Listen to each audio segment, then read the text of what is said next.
Entonces, queríamos primero, nuevamente, en todos lugares hay tanto para hablar, es que a mí me gusta hablar, pero bueno. Entonces queríamos leerles un poquito estos pasajes. Entonces, ustedes ya saben de qué estamos hablando, ¿verdad? Zacarías, él era sacerdote en el templo, ¿sí? El padre de Juan el Bautista, y su esposa Elizabeth, y esta villa era una villa de sacerdotes del templo, ¿sí? Como dijimos ayer, de Jericó, que también era una ciudad de levitas. Esta, sabemos históricamente que aquí vivían también muchos que trabajaban en el templo, la villa esta de En-Kerem. Y entonces ellos vivían aquí. Y miren lo que es la tradición. Nuevamente, yo como pentecostal nacido que soy, nosotros siempre nos dejamos llevar por la palabra y hasta hablábamos mal de la tradición en esa época. Pero la tradición a veces nos ayuda. Sí, no es que la tradición sea palabra de Dios, sino que es tradición, y cosas que fueron de generación en generación a veces ayuda. No es palabra de Dios, no lo tomen como palabra de Dios, pero a veces sirve. La tradición dice que ellos vivían aquí, Elizabeth y Zacarías. La casa de ellos era donde está la otra iglesia, ¿sí? Esa iglesia, son dos iglesias católicas estas dos, esa es española. Sí. La iglesia esa es donde estaba la casa, y aquí tenían su casa de verano. Aquí era la casa de fin de semana, casa de verano, donde tenían plantaciones, jardín. Sí, tenían agua subterránea. Aquí hay un aljibe, es una palabra, sí. Un aljibe donde sacaban agua debajo de la tierra para poder regar sus sembradíos, las cositas que sembraban aquí. Miren qué interesante una iglesia católica, cómo nos muestra, ven las dos estatuillas arriba de Elizabeth y el sacerdote de Zacarías, qué interesante, ¿no? En la antigüedad las iglesias católicas trataban de obviar las cosas judías, pero aquí tienen unos cuantos motivos del Antiguo Testamento. Tienen una pintura de Zacarías sirviendo en el templo, ¿no? Dice la palabra que Zacarías, ejerciendo el sacerdocio delante de Dios según el orden de su clase, cada uno tenía su clase y orden, conforme a la costumbre sacerdotal, le tocó en suerte ofrecer el incienso entrando en el santuario del Señor, y toda la multitud del pueblo estaba afuera orando a la hora del incienso, y se le apareció un ángel del Señor, y puesto en pie a la derecha del altar del incienso. Sí, ese era Zacarías, el padre Juan el Bautista, que estaba en el altar del incienso, y se turbó Zacarías al verle y le sobrecogió temor. Pero el ángel le dijo: Zacarías, no temas, porque tu oración ha sido oída, y tu mujer, Elizabeth, te dará a luz un hijo y llamarás su nombre Juan, porque era estéril, la mujer eran ya adultos y no tenían hijos. Y tendrás gozo y alegría, y muchos se regocijarán de su nacimiento, porque será grande delante de Dios. No beberá vino ni sidra, y será lleno del Espíritu Santo aún desde el vientre de su madre. Sí, así fue el anuncio del nacimiento de Juan el Bautista. Y Zacarías dijo al ángel: ¿en qué conoceré esto? Porque ya soy viejo y mi mujer es de edad avanzada. Respondiendo el ángel le dijo: yo soy Gabriel, el que está delante de Dios, y he sido enviado a hablarte y darte estas buenas nuevas. Y ahora quedarás mudo, y no podrás hablar hasta el día en que esto se haga, por cuanto no creíste mis palabras, las cuales se cumplirán a su tiempo. Y en aquellos días, me salto unos versículos, después de aquellos días concibió su mujer Elizabeth, y se recluyó en casa por 5 meses, en su casa por 5 meses, diciendo: así ha hecho conmigo el Señor, en los días en que se dignó quitar mi afrenta delante de los hombres. Y dice la palabra: y al sexto mes, el ángel, cuando ya había concebido Elizabeth en su vientre, no había nacido, sino que estaba embarazada, había concebido. Mucha gente dice hoy en día que se puede abortar un bebé porque no es hasta que no nació, no es nada. Venla, para la Biblia ya había vida, ya había concebido. En el sexto mes, cuando ya estaba embarazada, el ángel fue enviado por Dios a la ciudad llamada Nazaret, y ahí le viene el anuncio a María de que ella también va a quedar embarazada. Y me salto al versículo 39, en aquellos días levantándose María fue deprisa a la montaña, a una ciudad de Judá. A la montaña, a una ciudad de Judá. Ven que no dice en Karen, pero es lo que creemos. Y entró en casa de Zacarías y saludó a Elizabeth. Y aconteció que cuando oyó Elizabeth la salutación de María, la criatura saltó en su vientre. Y Elizabeth fue llena del Espíritu Santo y exclamó a gran voz y dijo: bendita tú entre las mujeres y bendito el fruto de tu vientre. Eso le dijo Elizabeth a María. Porque se me concede a mí que la madre de mi Señor venga a mí, porque tan pronto la voz de tu salutación llegó a mis oídos, la criatura saltó de alegría en mi vientre, y ahí ella canta el Magnificat. Otra mujer más estéril en la Biblia que fue visitada por el Señor. Ya van unas cuantas, ¿eh? Sara, Rebeca, Raquel, Ana, la madre de Samuel. Es decir, que no es la primera vez que el Señor abre la matriz de mujeres mayores, ¿verdad? Estériles, y conciben y dan a luz grandes hombres de Dios, como fue el caso de Samuel, el caso de Jacob, el caso de ahora de Juan el Bautista. Entonces vemos que para el Señor no hay nada imposible. Y también un detalle muy significativo: la última vez cuando apareció el ángel Gabriel en el Antiguo Testamento fue en Babilonia, cuando le da un paquete profético, si me permiten la palabra, al profeta Daniel, y le da una revelación espectacular, una profecía tremenda que la conocemos como las 70 semanas del profeta Daniel, ¿no? 70 semanas están determinadas sobre tu pueblo, sobre tu santa ciudad, etcétera, etcétera, ¿no? Y ya no apareció más ese poderoso ángel mensajero hasta que se vuelve otra vez a aparecer en las páginas del Nuevo Testamento, en este caso a Zacarías, ministrando en ese altar de incienso que ustedes vieron ayer en el Museo del Templo, ¿verdad? Después también se volvió otra vez a aparecer Gabriel a María, cuando le anuncia que va a quedar embarazada. Fíjense, les pongo como tarea, ¿no? Fíjense cómo reaccionó Daniel en el Antiguo Testamento cuando se le presenta a Gabriel, y cómo reaccionó María y la conversación que mantiene ella con el mismo ángel cuando recibe el anuncio de que va a ser madre y va a nacer nada más y nada menos que el Mesías a través de ella, ¿no? Así que es imposible venir a este país y no tocar tema de la Biblia. Es imposible, es que está por todos lados.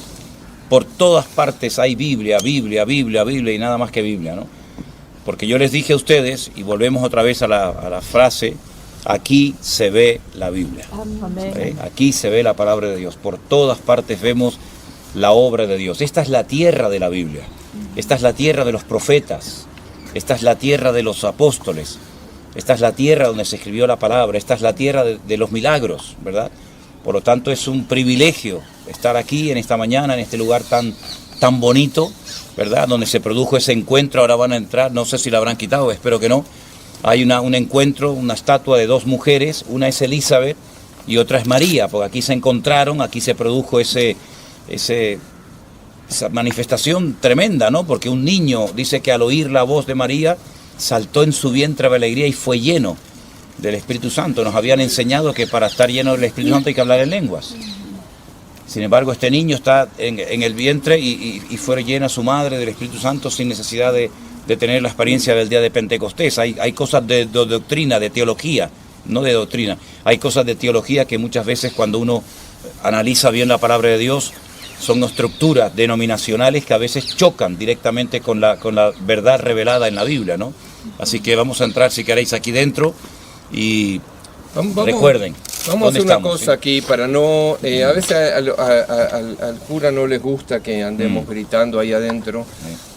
Van a ver ustedes, les explico lo que van a ver, les damos un tiempito y nos encontramos de vuelta aquí. Entonces van a ver también esta oración en distintos idiomas, ¿sí? El Magnificat en distintos idiomas. Van a ver la estatua de una mujer ya mayor y una jovencita como era María, ¿sí? Las dos embarazadas, una más, una menos, bien bonita. Ven como ven motivos típicos que no se ven en otro lado. María viniendo de Nazaret en un burrito a la villa de Encarem.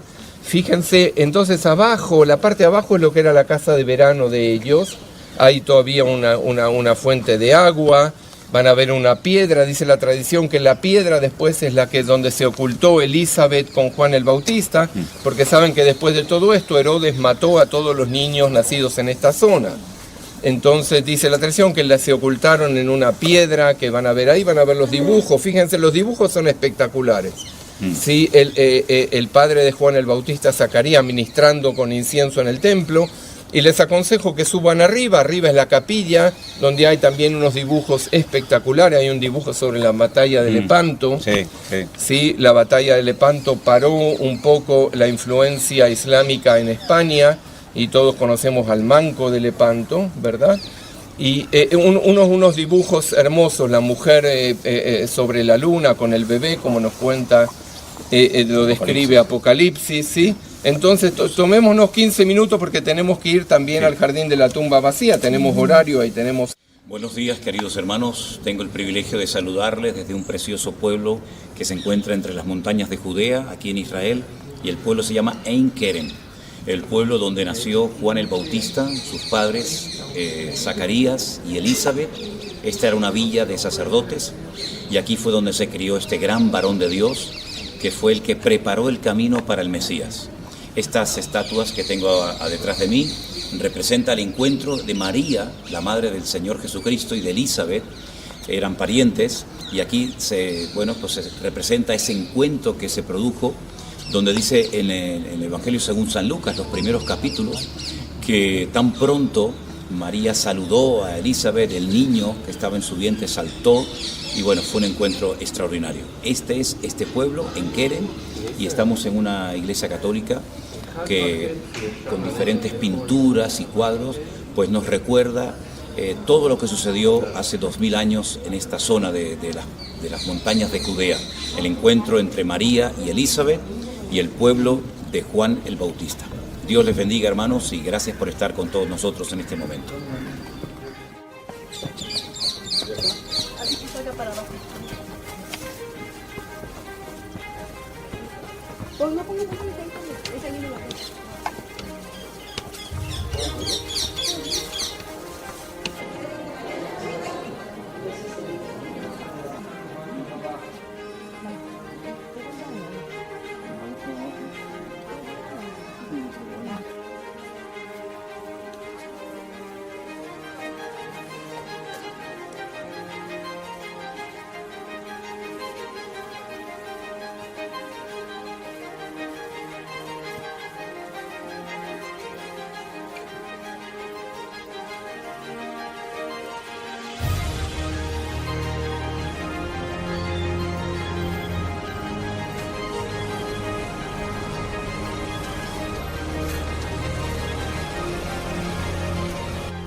Muy bien, mis amigos, y vamos a detenernos aquí brevemente nada más.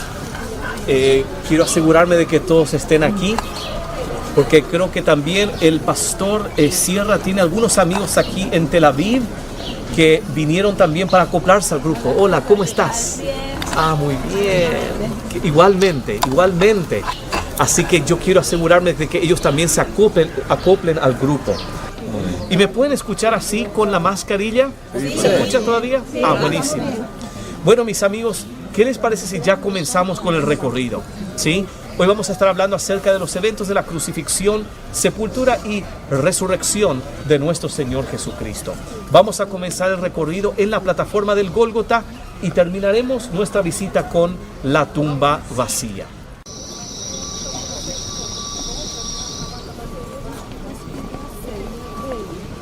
Mis amigos, bienvenidos al Jardín de la Tumba. ¿Me escuchan bien?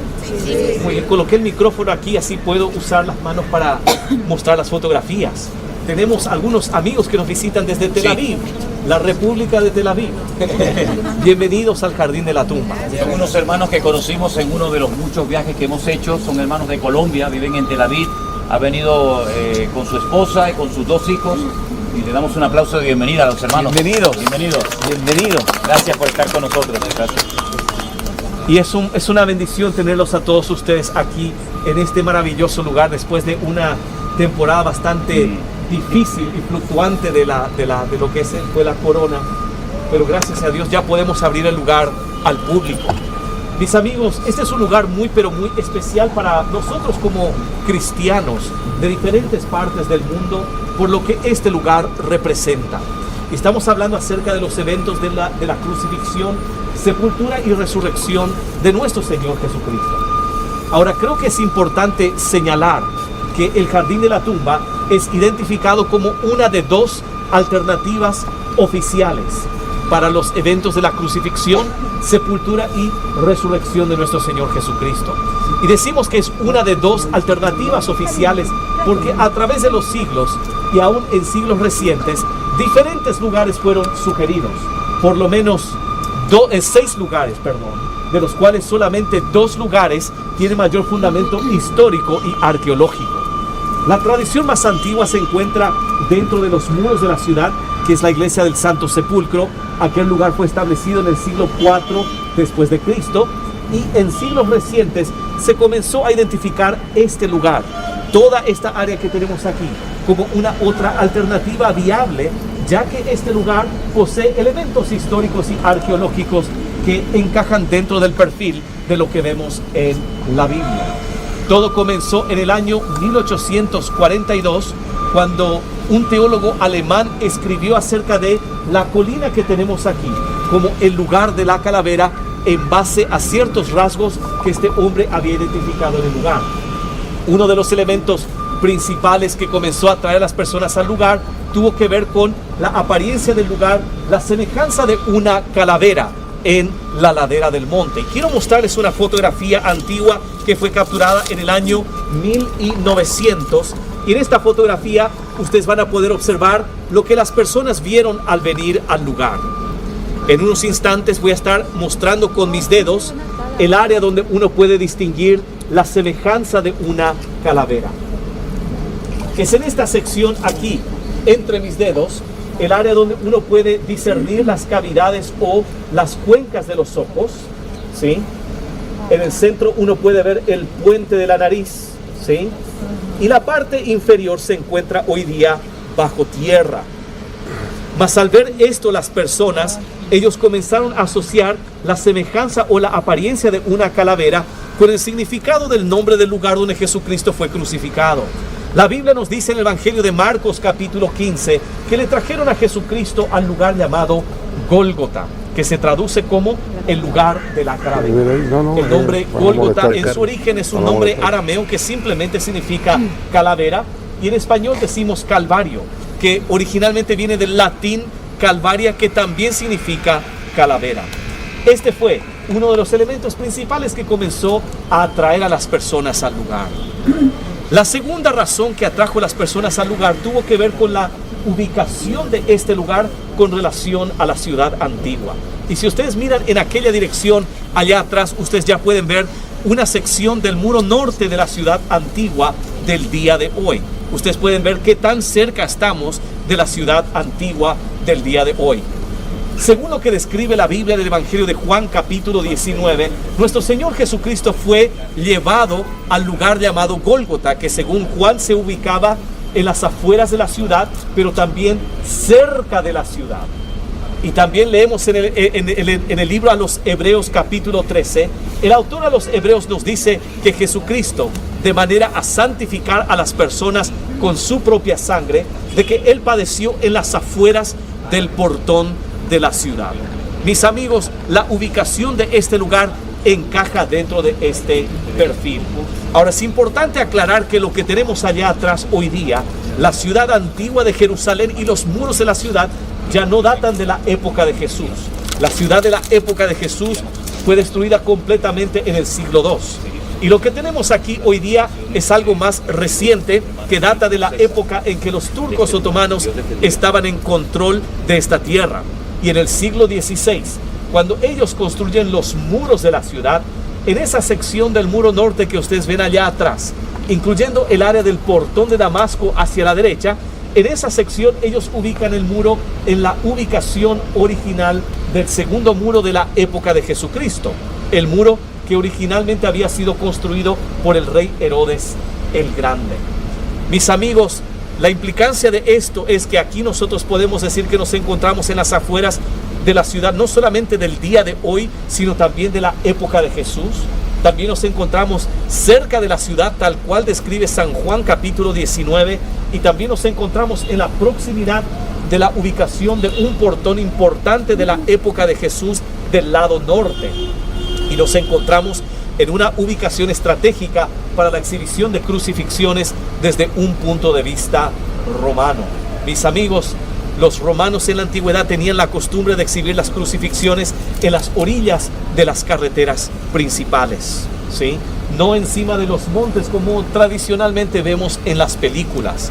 Y mis amigos, exhibían las cruces en las orillas de las carreteras principales para que la gente pudiera ver de cerca el sufrimiento, la agonía y también la vergüenza de aquellos que eran crucificados.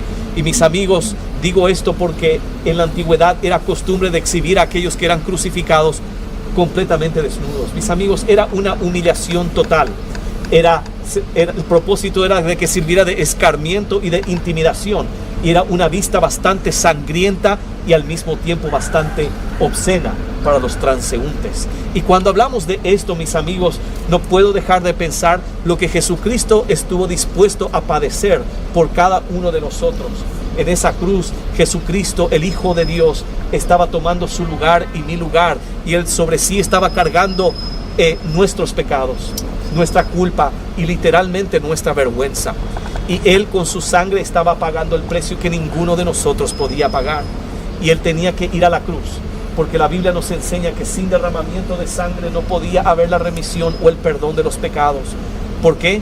La Biblia nos enseña que la paga del pecado, mis amigos, es muerte. No solamente la muerte física, sino también la muerte espiritual. Esa muerte espiritual conlleva la implicancia de la eterna separación de Dios para pasar toda la eternidad en un lugar de eterna condenación. Pero Dios en su infinito amor mandó a su Hijo Jesucristo a vivir la vida perfecta que ninguno de nosotros podía vivir y a morir la muerte que todos nosotros merecíamos morir. Y en esa cruz Él murió por usted, Él murió por mí. Al final del día, mis amigos, el porqué de la cruz es lo más importante para nosotros.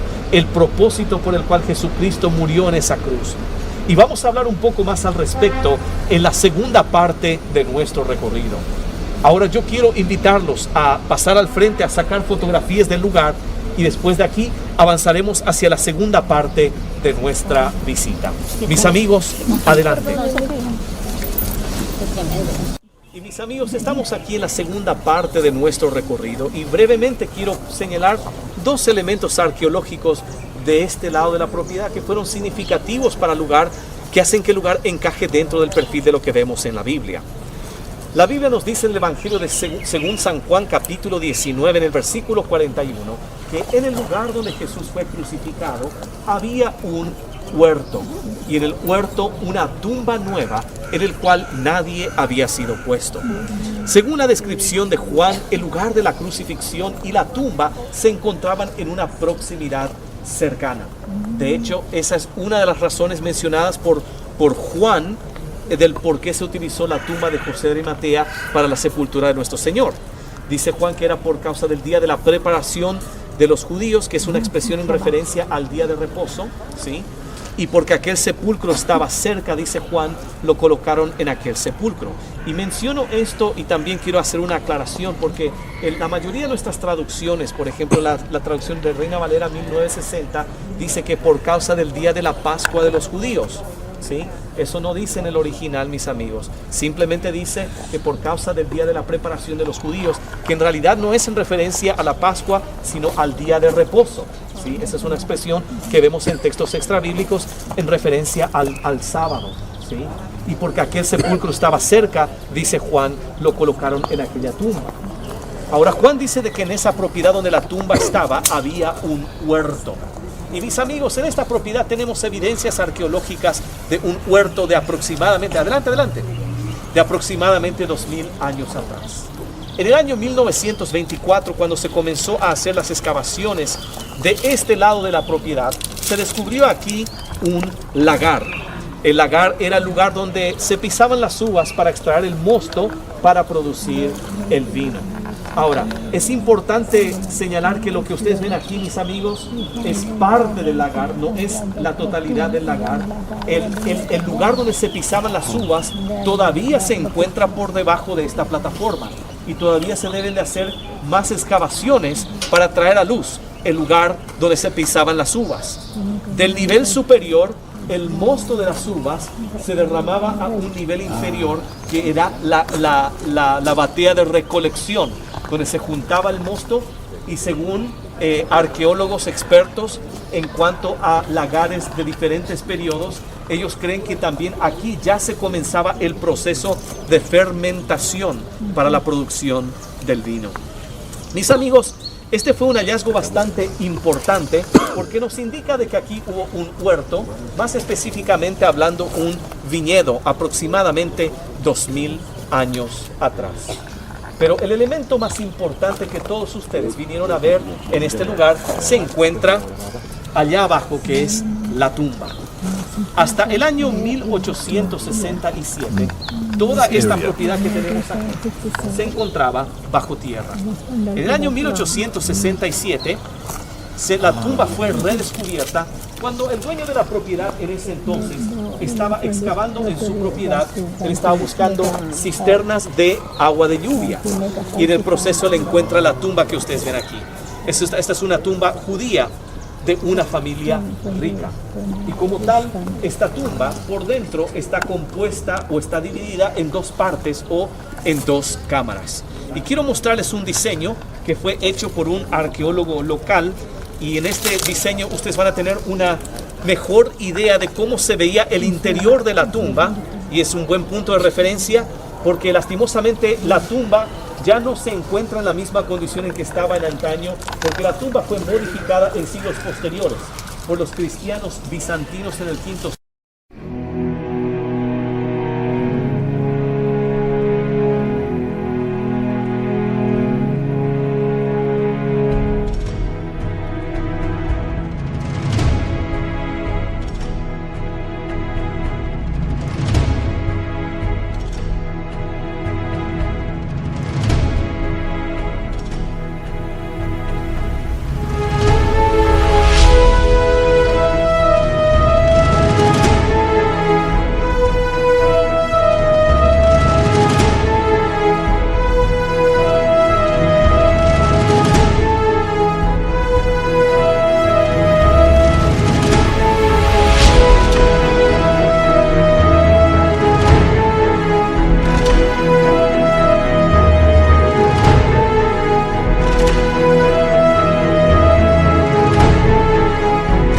siglo.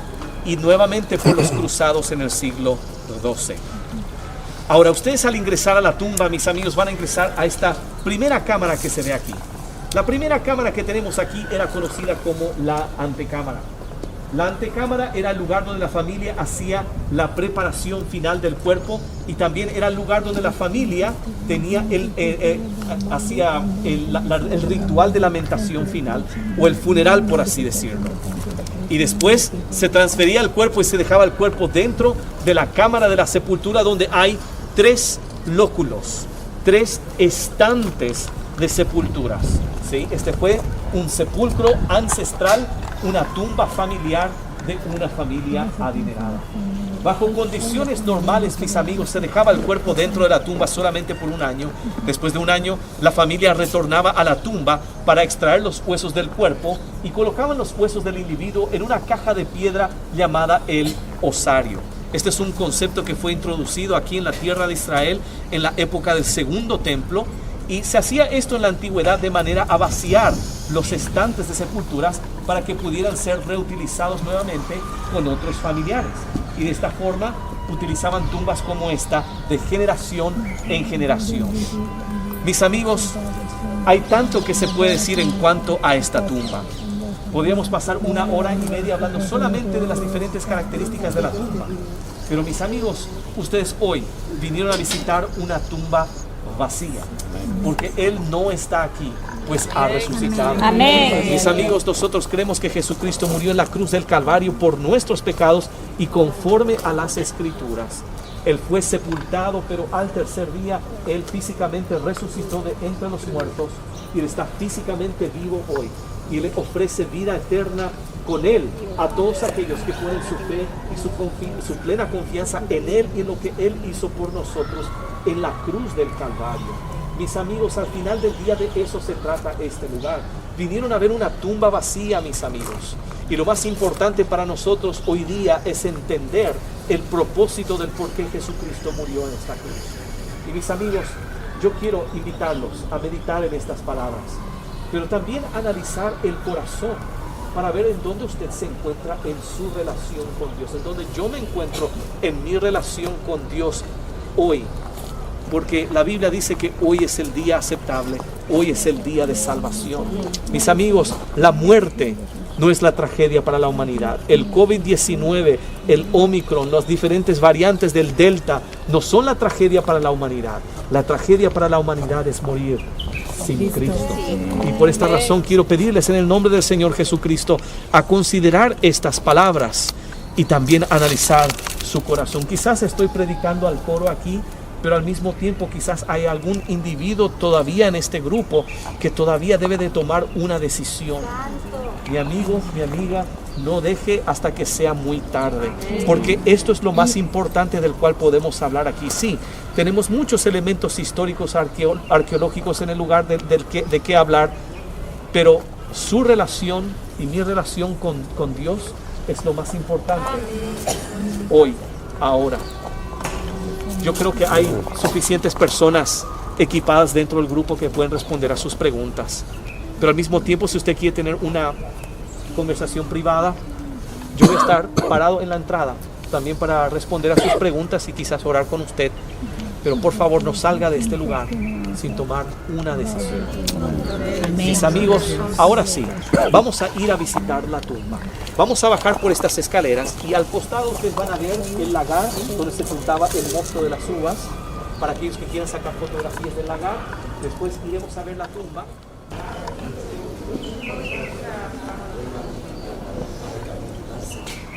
Queridos hermanos, este es sin lugar a dudas uno de los lugares más impactantes del mundo. La tumba donde estuvo, pero no está, el Señor Jesucristo. No busques entre los muertos al que vive, porque ha resucitado.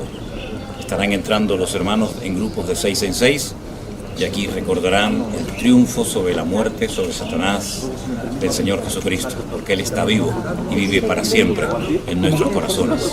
Dios les bendiga, hermanos.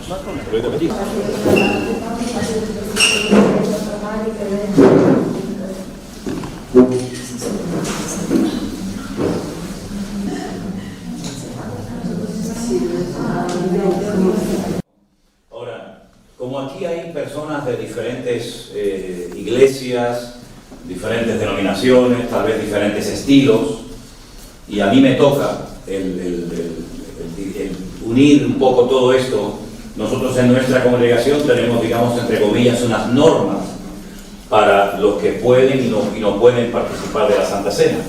Pero esto no es una iglesia, esto es un grupo muy variopinto, formado por personas de diferentes culturas, diferentes denominaciones, diferentes iglesias, pero sí me gustaría decir unas cuantas cosas porque lo que voy a decir le viene bien a todo el mundo. La Santa Cena no es como algunos piensan, simplemente tomar un trocito de pan y una copita de vino. Es mucho más que eso. El Señor Jesucristo en esta ciudad de Jerusalén, hace 2000 años, comiendo en una mesa con sus discípulos, en esa casa donde estuvimos el otro día, ¿se acuerdan? Lo que llamamos el aposento alto o el cenáculo, pues Él tomó pan. Y entonces, en esa noche, en esa última cena con sus discípulos, pues Él estableció lo que llamamos el nuevo pacto, un pacto de sangre. El Señor había hecho diferentes pactos a lo largo de la historia, por ejemplo, el pacto que hizo con Noé. La señal visible de ese pacto es que cada vez que apareciera en el horizonte el arco iris, la Biblia dice que Dios recordaría que hizo un pacto con la humanidad a través de Noé, que no volvería a ser destruida la tierra por un diluvio. Y no ha vuelto a suceder eso, solamente ocurrió una vez y nada más. Hizo un pacto con Abraham. La señal de ese pacto con el patriarca Abraham fue la circuncisión, que se sigue practicando hasta hoy en día en el pueblo de Israel, ¿verdad? Había también pactos entre personas. David y Jonatán hicieron un pacto en un momento determinado, ¿verdad? Hubo un intercambio de prenda, ¿no? David se vistió de príncipe y el príncipe se vistió de pastor, hubo un intercambio de prenda, ¿no? Había diferentes tipos de pactos, pactos de sal, pactos de intercambio de prenda, pactos entre personas, pactos entre pueblos, pactos de Dios con el hombre. Pero el último y gran pacto fue el pacto que Dios hizo a través de la obra del Señor Jesucristo, a través de su sacrificio, de su sangre, y la señal de ese pacto iba a ser su muerte, su posterior resurrección. Pero ¿cómo recordamos nosotros los cristianos, los que nos identificamos con Él, ese pacto? ¿Cómo lo recordamos? Bueno, hay iglesias que lo celebran todos los domingos, hay iglesias que lo hacemos una vez al mes, otras personas lo hacen cada dos meses, sí. El tiempo lo establece uno mismo, pero sí dijo el Señor, haced esto en memoria de mí. Entonces el pan que vamos a comer en esta mañana, que seguramente aquí lo ponen sin levadura, tal cual como era en aquella época, representa el cuerpo de Jesús, que fue molido, que fue crucificado en la cruz por mis pecados. Yo maté a Jesucristo, yo fui el culpable de que Jesús muriera. Él nunca cometió ningún pecado, ni siquiera con su pensamiento. Fue el hombre perfecto, así lo presenta Lucas en su evangelio. Saben que tenemos 4 evangelios en la Biblia y cada uno lo presenta desde una óptica, de una perspectiva diferente. Mateo, que era judío y que le escribía a los judíos, él presenta a Jesús como el Mesías, porque los judíos esperaban al Mesías, y por eso él utiliza muchas escrituras del Antiguo Testamento, porque eran conocedores de dichas escrituras, ¿verdad? Pero sin embargo Marcos no emplea tantas escrituras porque él escribe, él intenta evangelizar, ¿verdad? Impresionar, por decirlo de alguna manera, a los romanos, otra cultura que no tiene nada que ver con la cultura bíblica, y no conocían los textos de las Sagradas Escrituras. Y presenta a Jesús como un siervo obediente, un siervo sometido al Padre, porque era la mentalidad de los romanos. Lucas presenta a Jesús como el hombre perfecto, porque le escribe a una persona llamada Teófilo, que es de origen o de cultura griega, y los griegos siempre buscaban la perfección, sobre todo en el aspecto físico, ¿verdad? Por el tema de las olimpiadas, el hedonismo y todo aquello. El Evangelio según San Juan presenta a Jesús como el Hijo de Dios, fundamentalmente, ¿no? Entonces el Señor Jesucristo nunca cometió ningún pecado. Es algo que a nuestra mente le cuesta aceptar, porque ¿quién no ha cometido aquí algún pecado? Todos hemos pecado. La Biblia dice, todos nos hemos separado de Dios, como ovejas descarriadas. Todos hemos pecado. Unos más, otros menos, unos de una forma más descarada y visible, otros tal vez más oculta e hipócrita, pero todos hemos pecado. Todos somos pecadores. ¿Y la paga del pecado cuál es? Es la muerte. Y no es que yo no creo en eso. Bueno, pues cada vez que vayas a enterrar a un ser querido, ahora acabo de orar, me pidieron por favor si podía orar por la esposa de un pastor de aquí de Tel Aviv, que murió hace 5 meses. Era un cristiano, un pastor, un siervo de Dios, pero murió. Pero es que no solamente mueren los pastores, mueren los ateos, y los blancos, y los negros, y los ricos, y los pobres, y los evangélicos, y los satanistas, y los brujos, y todo el mundo muere. Es una ley universal que todo el mundo conocemos. ¿Y quién no enterra? Yo prediqué en el funeral de mi padre. Yo enterré a mi padre. ¿Me explico? Si todos morimos de alguna u otra manera, pero no solamente físicamente, sino que se produjo una desconexión, una separación entre el Creador y la criatura, entre Dios y el hombre. Y por eso el hombre fue expulsado del jardín del Edén. Dios dijo, yo no puedo seguir manteniendo comunión íntima con personas que han preferido identificarse con las mentiras de Satanás que con las verdades que yo les he compartido. Y los expulsó del jardín del Edén y nunca más volvieron a recuperar aquella comunión. Y comenzó el sistema, como ustedes saben, de sacrificios, animales, etcétera, etcétera. No sé si visteis ese cuadro en el Museo del Templo, de cómo el sacerdote ponía las manos, ¿verdad?, encima del animal, de la víctima, al fin y al cabo inocente, como que le traspasaba el hombre sus pecados a ese pobrecito animal, y el animal moría, era degollado, se derramaba su sangre, y de esa manera, ¿verdad?, de esa manera se cubría temporalmente el pecado. Pero dice la Biblia en la carta a los Hebreos que la sangre de los animales, toros, machos cabríos, etcétera, no puede limpiar los pecados del ser humano. Es una tragedia. El ser humano no puede perdonar los pecados a nadie, ningún cura, ningún pastor, ningún reverendo, ningún rabino, ningún papa. Nadie tiene la autoridad de perdonar pecados. Podemos perdonar ofensas. Tú me ofendes a mí, yo te ofendo a ti, nos hablamos, nos pedimos perdón, nos abrazamos y adelante, ofensas, pero pecados, solamente Dios puede perdonar pecados. ¿Recuerdan ustedes que estuvimos hace unos días en Capernaum? Descolgaron a un paralítico por el techo. Y lo primero que le dijo el Señor Jesucristo a ese muchacho pobrecito que no podía caminar, ¿qué fue? Hijo, a ti te digo, tus pecados te son perdonados.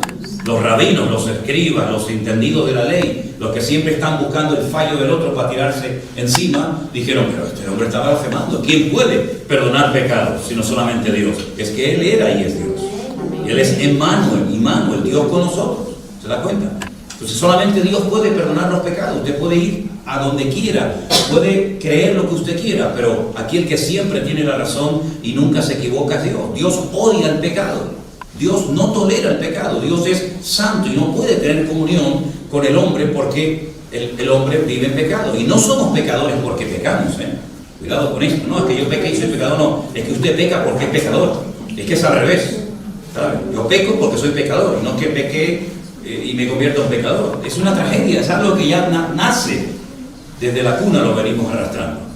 Después nos vamos perfeccionando en ciertos y determinados pecados, ¿no? Hay una lista enorme en la Biblia de todo tipo de pecados o manifestaciones de la carne. Pero por eso tuvo que venir Jesucristo. Él es como un puente. Dice, yo soy el camino, yo soy la verdad, yo soy la vida. Y nadie, absolutamente nadie, sea quien sea y se llame como se llame, va a ir al Padre, a mi Padre, sino solamente a través de mí. No hay otro nombre bajo el cielo dado a los hombres a través del cual podamos ser salvos, solamente Jesús. No hay otro mediador entre Dios y los hombres más que Jesucristo hombre. Y para eso vino Él. Entonces, ¿qué hace Él? Bueno, tú tienes que morir, y tú tienes que morir, y tú tienes que morir. Voy a ocupar tu lugar. Eso es impresionante, eso no lo ha hecho nadie. Eso no lo ha hecho absolutamente nadie. El morir por otra persona, sabiendo que se merece la muerte, solamente lo ha hecho Él.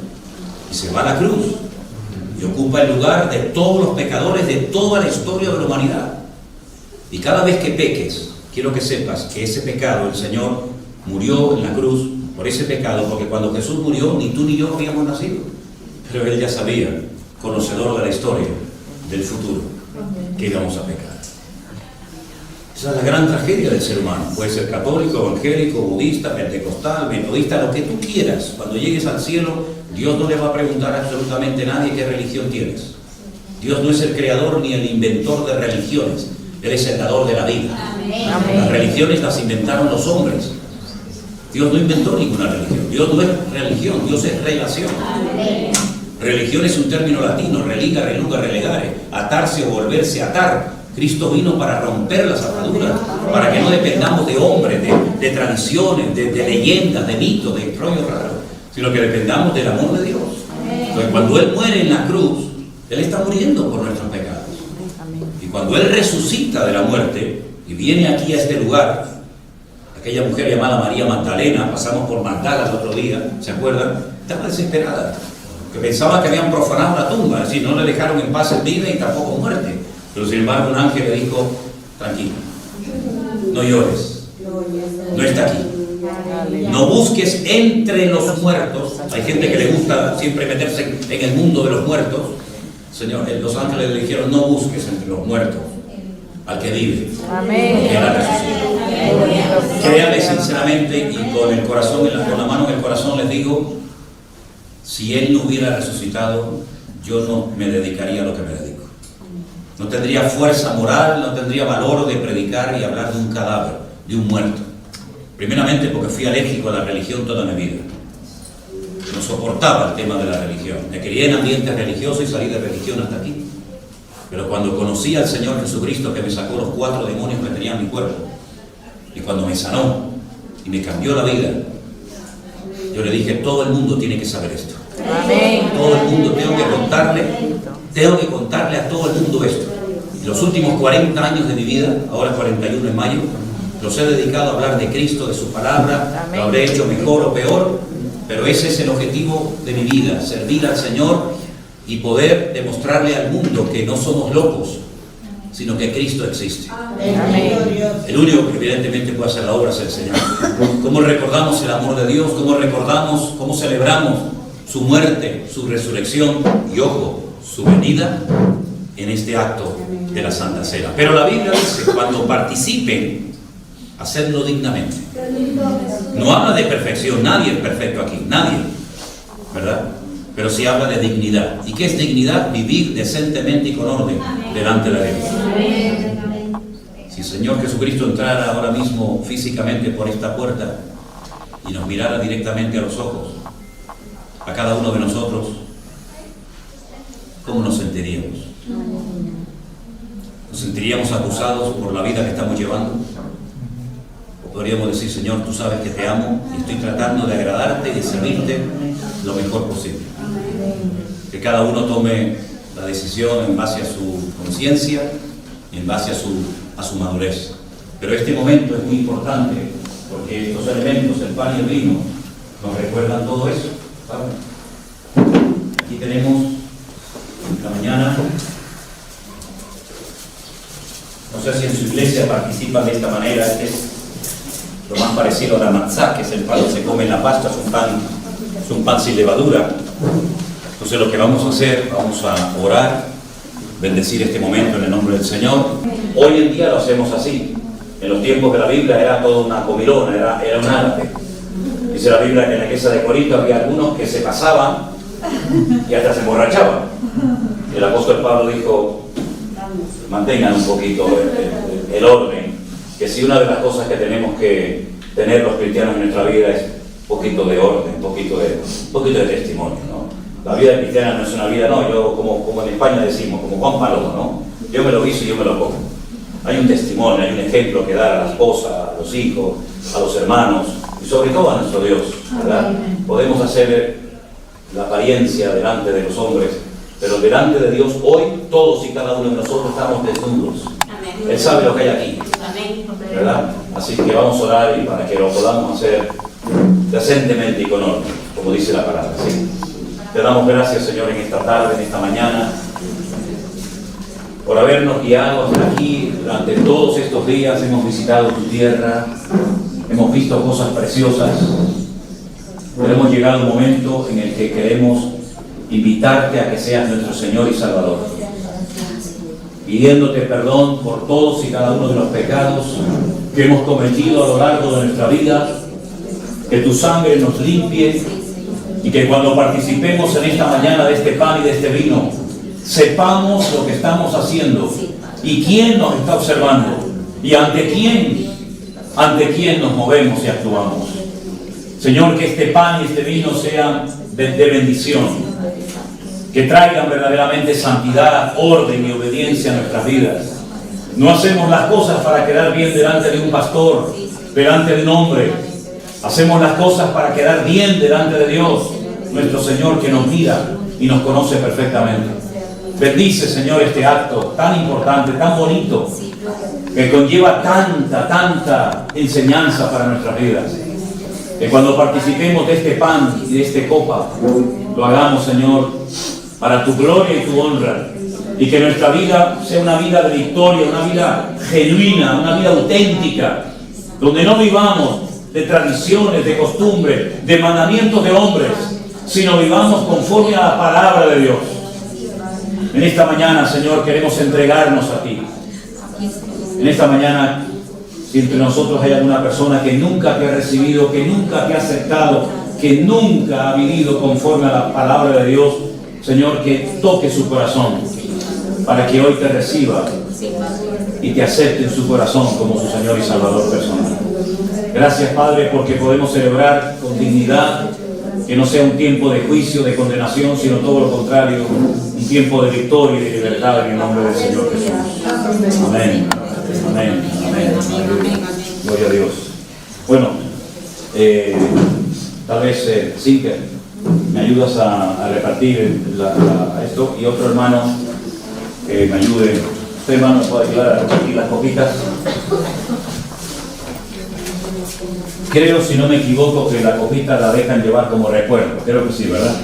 Está hecha con madera de olivo, de aquí de Israel, ¿sí? Así que pueden pasar a repartir. Vaya usted por un lado, porque ese es el cambio. Gloria a Dios. Bendito sea el Señor. En la cruz, lo primero vi la luz, y las manchas de mi alma yo lavé. Fue allí por fe, lo vi a Jesús, y siempre feliz con él seré. En la cruz, lo primero vi la luz, y las manchas de mi alma yo lavé. Fue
y siempre feliz con el ser. Alabaré, alabaré, alabaré, alabaré a mi Señor. Otra vez. Alabaré, alabaré, alabaré, alabaré a mi Señor.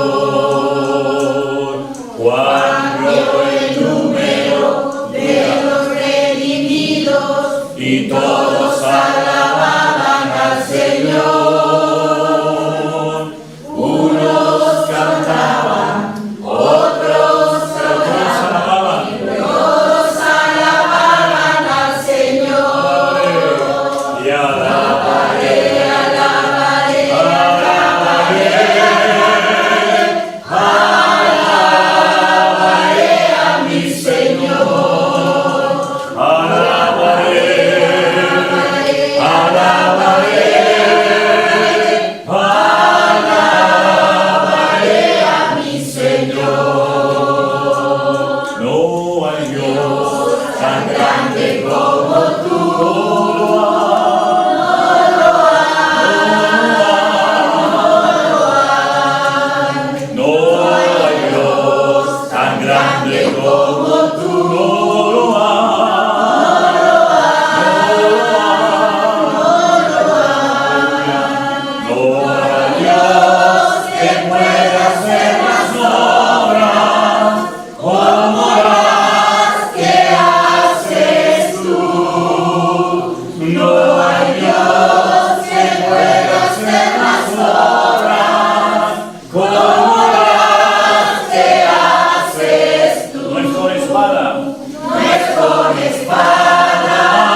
Hermanos, cuando lleguemos a la presencia del Señor, y en eso estamos, ¿verdad?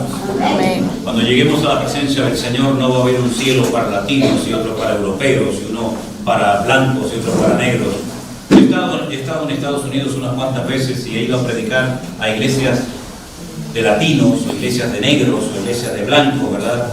Esas barreras raciales, incluso a veces hasta en las mismas iglesias compitiendo, ¿no? A veces cuando voy a reuniones, no voy mucho, ¿no? O prácticamente nada, pero cuando iba hace años a reuniones de pastores, parece que la pregunta que siempre te tienen que hacer es: ¿cuánta gente tienes?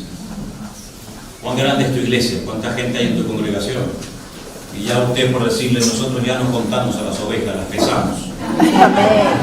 Puedes tener 20.000 y están todas enfermas, todas podridas, no puedes tener 4 y sanas, ¿no? Por lo tanto, estamos practicando aquí a respetarnos, a llevarnos bien los unos con los otros. Estamos haciendo prácticas para que cuando lleguemos a la presencia del Señor podamos soportarnos y disfrutar toda una eternidad.